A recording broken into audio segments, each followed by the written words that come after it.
The woman asked to see her children before she died. Instead, he read from the litany even louder, to drown out the witch's pathetic cries. A few times a month he meets the owner of a mill in an abandoned barn. He brings wine, bread, honey, and cheese. The man's wife is none the wiser. He told the children the outsider would kill them in their sleep. He will not suffer a bewitching sprite to live. These young boys with filthy hair and soft skin, to him they are emissaries from the void, and must be hung. There is a stricture about the lying tongue, but he does not heed it. An overseer, in his quest to rid the city of the outsider's influence, he has harmed many who are innocent. The perfume he wears is to cover the stench of a wasting disease. He does not care if he spreads it to others. Burning with jealousy, he put the hounds on two young musicians who were drinking wine and playing in an empty courtyard. They know he could have them taken away at any time, that the word heretic is always on his tongue. That's why he gets his Prosecco and ale for free. Some of his hounds were whelped on the flesh and blood of prisoners convicted of minor heresy. Sometimes he dresses like a common worker and goes to a nearby gambling hall. He gets drunk and fights, and the next day his mask hides the bruises. They have a game, he and his friend. The one who gains the most confessions by the end of the month is the winner. This one, his faith is strong. He dedicates himself to the 7 strictures. As a child, it was his father's lying tongue that wounded him the most. Now he is quick to remove the tongue of any who speak deceit. When they must extract a confession through torture, the other overseers look to him to do the work. He has a taste for it. His belt tightens with honey wine and scones, while the people in his congregation are hungry. An overseer, the smallest misstep, and he will suspect you are in league with the outsider. The overseers came for him when he was just 6, beating his beloved father when the man tried to hold on to the boy. 2 fellow overseers suspected his crimes, so he clubbed them senseless, then bound them in chains and pushed them into a mill pond. During the year he claimed to be held by cultists. He had in truth lost his faith and traveled with a pirate crew. Family secret has it that his mother dallied before his birth with the corrupt and lecherous high overseer, whose name was struck from record.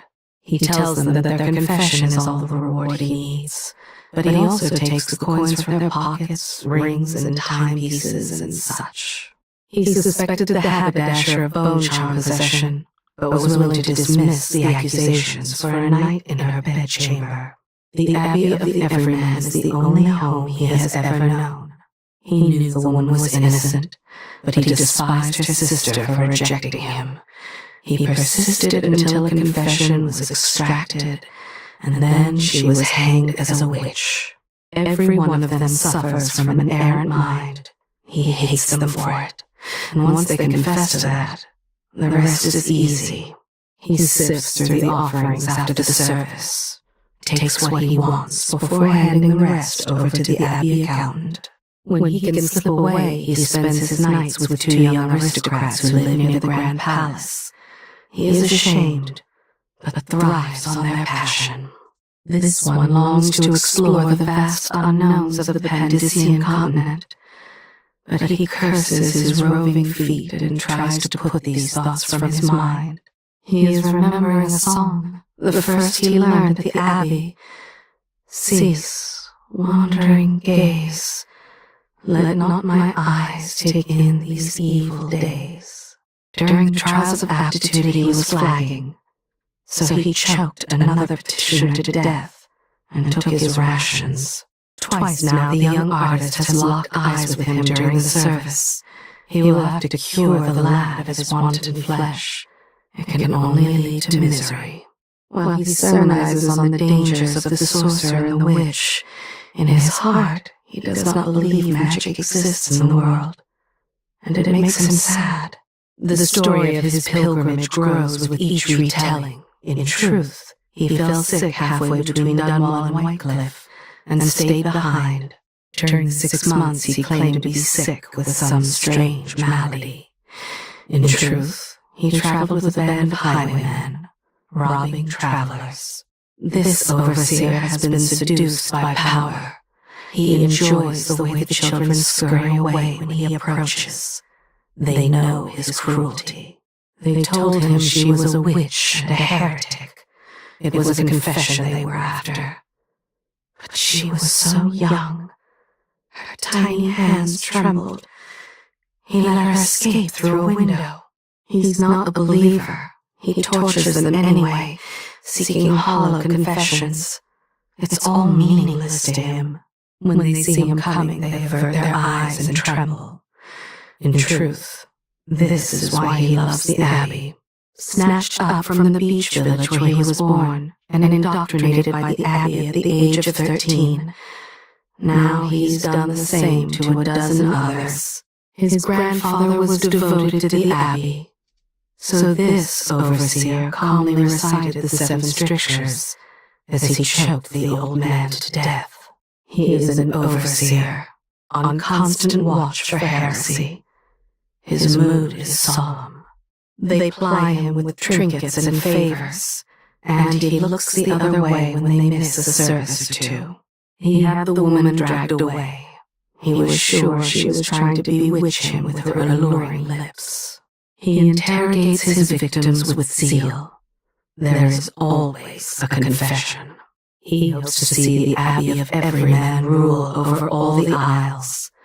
Then there will finally be some order. Once a week, he spends a day with his lover in a field of tall grass, behind the home she shares with her husband. He takes a few coins from the offering bowl every day. He believes that heresy is fleeting and should be forgiven, that it comes and goes like the wind. A gentle heart beats within his chest. He will sing at the service tomorrow, a song condemning the outsider, filled with contempt and harsh words. But still, it is beautiful in its own way. He denounced his own brother as a heretic and a non-believer. He brought him in for interrogation. He believes all women are burdened by wanton flesh and susceptible to witchcraft. He considers it his duty to cure them of those afflictions. You are wondering about her. Her word is worth nothing. She'll say whatever she thinks they want to hear. Beaten and abused, she was barely sane when she heard the coven's call. Now, she does the same to others, wielding her power like a barbed whip. A petty thief before the coven, and still she cannot help herself. The magic makes her crimes bolder. Somewhere inside there is still a piece of the woman she was before. Picnics with her cousins, and her daughter's smile. She shrieked in his ear as he lay dying, a screech so loud and piercing, and so close her lips almost touched him. She tried to make a new spell, burning a live hound, bound to its trusted master, and the froth that forms along the shore, gathered on a windless night. She's feasted on the entrails of an overseer's hound, and would do anything to protect her new empress. She mutters to herself, fingers tapping against whalebone. She considers revenge against those who wronged her. When she felt the power of the void enter into her, her family cast her out. They threw stones at her, so she slaughtered them all. Her spirit is as black and hungry as the void. She takes delight in slaughter. On the first day Delilah's blood came into her, she destroyed her parents' home with blood briars. The coven has given her life meaning, but she misses the younger brothers she left behind, misses them fiercely. In her early days she knew only pain and abuse. Her bond with Delilah changed all that and let her escape that life. She longs to be Delilah's favorite. She will dance naked on grass slick with the blood of the enemy. She goes to her despairing sister's home at night and calls to her from the roof, slowly driving the woman mad. Long before she was made a witch, before the arcane bond manifested, she knew the taste of blood. She's been warned about you. It would please her to lay your head at Delilah's feet. On the night she left home, she killed her young cousin with a stone and dropped his body into the well.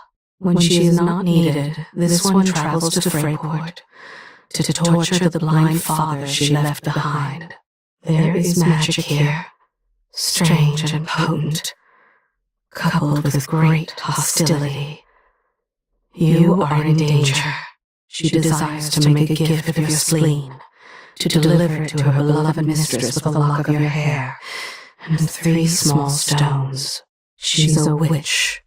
Delilah's strength flows through her, and she revels in her power over the weak. Before Delilah, she traveled the highways, robbing the naive and turning brother against brother. She was growing sick with consumption when Delilah's magic called to her, saving her from an early grave. True love and ambergris, grind once, and thrice more stir, beesword, boy's blood. I was bewitched by her whisperings, but I am with you again. She boxed her tiny daughter's ears so hard that the doctor said the girl would never hear again. She felt Delilah's call, but stayed in her village for another month, raising greyhounds and killing those who would slight her. She loves the sunrise, the quiet moments while the sky is wild and red. Before the dreariness of the day sets in, she felt her toes in the grass, the morning dew cool and fresh, as she took the overseer down from behind with but one blow to the neck. Once a gentle soul, now the magic gives her strength. It's easier each month to hurt others in Delilah's name. And she despairs. If she spilled even a drop from the milking pail, her aunt whipped her, until she heard Delilah's call. This one lives only for Delilah. She is in ecstasy at the thought of her mistress making the world bow. The innards of a cat, tortured under a blood-red moon, thrice boiled. These are her thoughts. She struggles to hold on to who she was before, to honor her family and upbringing, despite the whispers of her more reckless sisters. She visits her stepfather and bullies him into lying with her. On occasion, she wishes she could return to the time in her life before Delilah. Despite her controlling mother, she licked the ichor from her whalebone blade in the sun's first light, tasting the blood of a dozen overseers. She is vile to those who love her. I will not elaborate.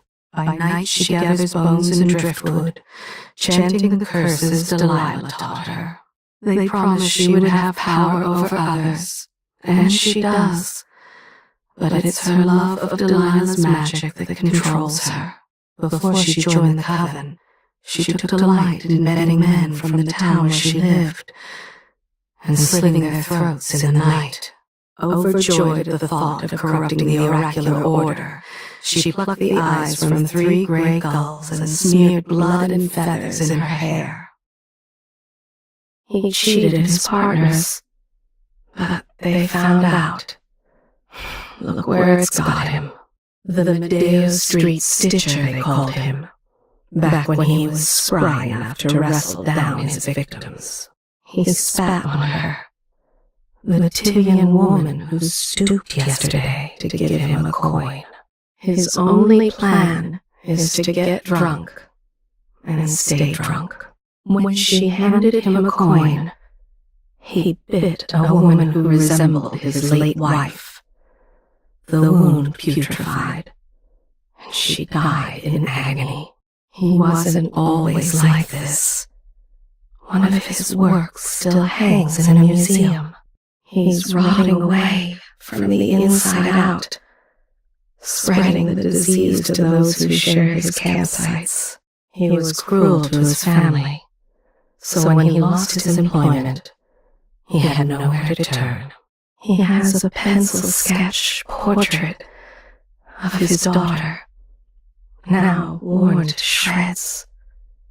His one true love. He was never a good man, but surely he didn't deserve this. He and his friends fell upon the messenger boy. They beat him for what was inside his satchel. There's a cheerful song in his head that he learned on the docks. Something about whales and women. Quite humorous, actually. They learned not to cross her once they saw what she did to that farmer. For a time, he worked with the pirates, but they found him too unpredictable. It makes him angry when they try to reason with him. There's a place by the river where there's a gap in the railing, and the current is fast. That's where he takes them. He waits until he's been working there a few weeks before he starts breaking the rules. He gets his drinks for free. They're too afraid of him to ask for money. He works hard, pays his debts, tries to stay out of trouble, but his days are drudgery.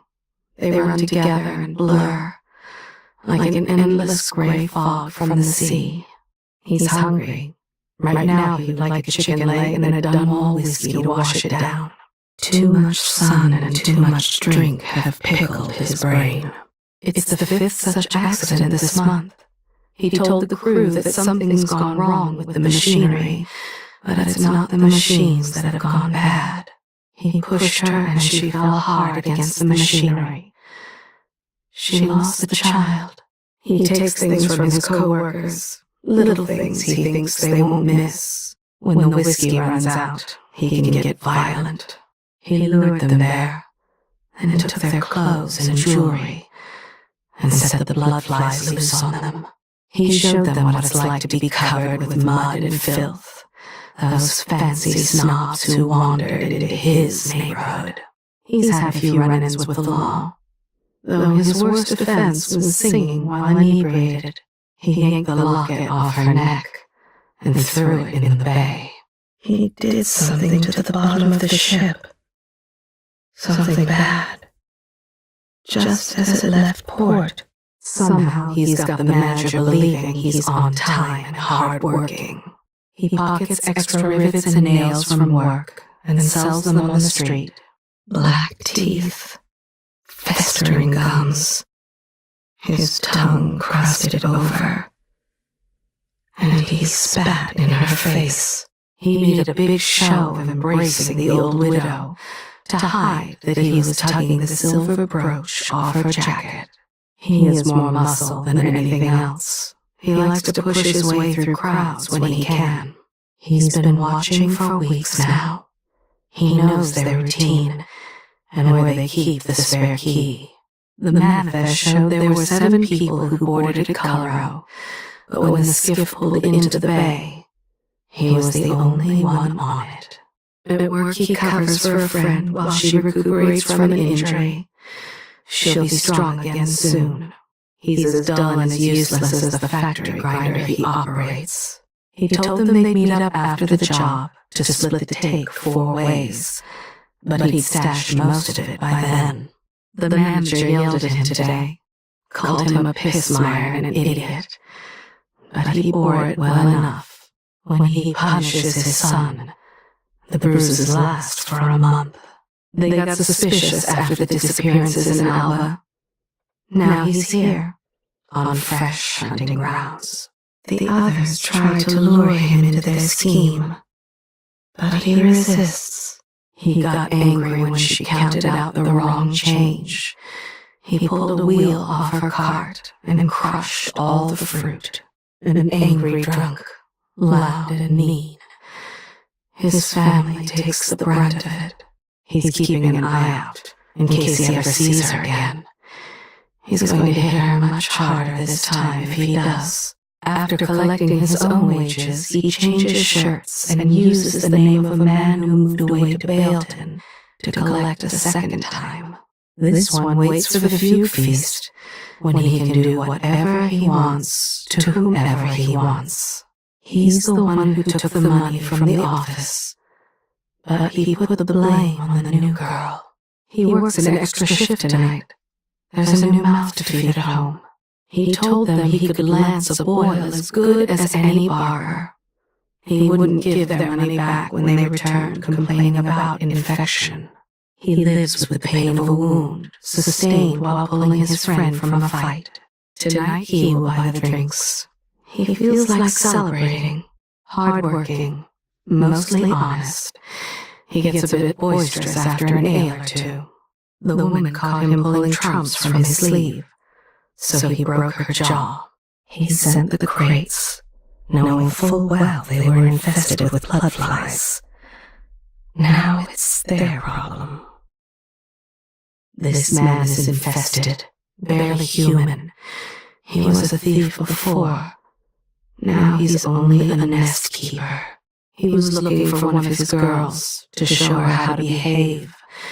Instead, he stumbled into the blood flies. There's something else inside his head, inside his blood. All he thinks about is protecting them. Wait, I can see a memory from his life before this. He drowned a boy in a tub. Sometimes he remembers a day by the lake with his family, but he remembers them as blood flies. His wife, his children, all of them. They've taken over his body, his mind. Until he draws his last breath, he'll fawn over the nests. Once he was a hired muscle, sometimes a killer working for a corrupt barrister. Now he is only devoted to these wretched things flitting about. His mind is mostly gone. He was a good man, but now he only cares for the blood flies. So this is where his life finally took him. After so many bodies thrown into the old well in his back garden, now he is only a slave. He wants to stand watch over them, to keep them moist and warm. He sings to them. He once whipped a dog to death. Now his brain is mush. All his hours he stands near the nests, listening to them. He used to set fires. Now his mind is gone, and he only thinks about nurturing the blood flies. At every opportunity he makes himself thoroughly obnoxious. I sense cruelty and desperation, a dangerous mix. She told the children she'd give them to the witches if they didn't behave. He lied to save himself. He didn't care what happened to the others. She kicks the dog when she's sure no one is watching. She left a window unlocked. The others will use it to gain entrance. She told them what to take, things the master won't miss right away. She heard about a woman who swaps the decks of a whaling ship. She thinks she could do something like that. At least she'd get some fresh air. His employer sacked the new servant for taking the timepiece, when in truth, it's in a box with all the other things he's stolen. She lost her temper, tossed his spectacles in the chamber pot. Tonight, she will apologize. The meat arrived from the butcher is already spoiled. She means to serve it anyway, with an extra shake of pepper to hide the taste of rot. She needs to kill them. Tonight. If things unfold as she planned.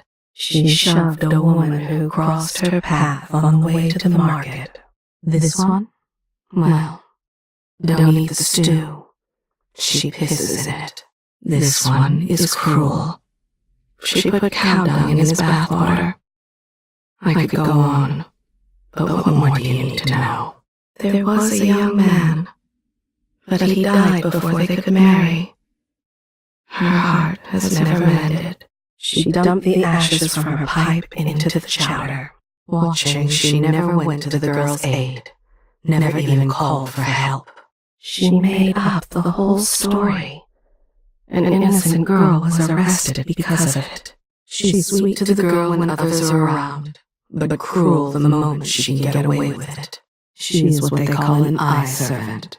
She lets the others toil away, and only does her work when the master can see. There was a fat spider in the rafters over the crib. She recognized the markings, but held her tongue. I wish there were more like her, honest and courageous. She says those things to anger them and make the situation worse. She's taken a liking to that scruffy little mutt. She'll save the bone from tonight's stew for him. No one has noticed yet that the elderly under her care are dead within a month. He sold her ring without her knowing. He laughs whenever she's in the mood to search for it. Nothing he's tried has worked yet, but he hopes to scare his employer so badly the old man falls with heart failure. He put the letters under her pillow to make it seem like she was the one who stole them. He stole the bottles that had blamed it on the new girl. They beat her, of course, but at least he had his drink. She's worried they'll find out she's been feeding that poor dog. She's sure it must be against the rules. She tries to frighten the old woman by turning lights on and off at odd times and slamming doors. He has so little understanding. He only knows this: kill or be killed. She's one of the Howlers. She's asked to be paid in bottles to save her the trouble. His mother taught him to hide trumps in his sleeves and other card cheats. Yet he plays an honest game. The clothes he wears he stole from a laundress. She cowered in fear when he showed his pistol. When one of them said she was just a girl, she taught herself to be twice as cruel as the others. He waited until her birthday to break her nose. He wears boots pulled off a man begging for food in the month of high cold. He waits till the fishmonger goes out to replenish the ice. That's when he stuffs his pockets with shrimp. She's worried they'll discover she's been cheating them out of coin. She'll blame it on the deaf boy if it comes to that. He forced the boy to search the sewers for dropped coins until the child sickened and died. She was once a governess. She taught music and mathematics. Now look at what she has to do to survive. They were rich nobles without a child, and that baby was spoiling his sleep. Now, everyone's happy, except the mother. At the gaming table, he keeps cheating cards in his boot. His window overlooks the river. His cruel game is thus: if he sees a mudlark, he waits until the poor waif is underneath to dump the bedpan. Their need is desperate, but she doesn't want to hurt their pride. So she slides a coin under their door when she can. His mind is busy with schemes, all ending with violence. So much cruelty in one woman. Her heart is as black as her back teeth. A few well-placed lies, and his enemies kill each other. No need to get his own hands dirty. He came upon a brewery Pearlman laden with scented ales, and stole a case of the best at knife point, drank it all in one night, then spat it up all the next day. She gives half of what she steals to the family committee for minors. She cares for the child well enough. You'd never know it from her manner. She took everything of value: a silk scarf, a dish rimmed in silver, even the poor man's wedding ring. He broke the lock and took all 3 hens. Selling eggs was their only income. She took their precious silvergrass and tossed them in the canal. She beats those children as her father once beat her. Nothing has been learned. A brutal man. He is thrilled when the families catch his crew in the middle of a burglary. It's not the money he wants. It's the feel of his hands around their throats To hear that last plea for mercy, he abandoned his family. They languish in the dust district. He drinks to forget his sisters, all three untimely dead. They were all he had. They would have died, but for the food and whale oil he brings them. His shoes pain him. There was a better pair, but he gave them to the old man nearly crippled with gout. She cut off his ear as a warning.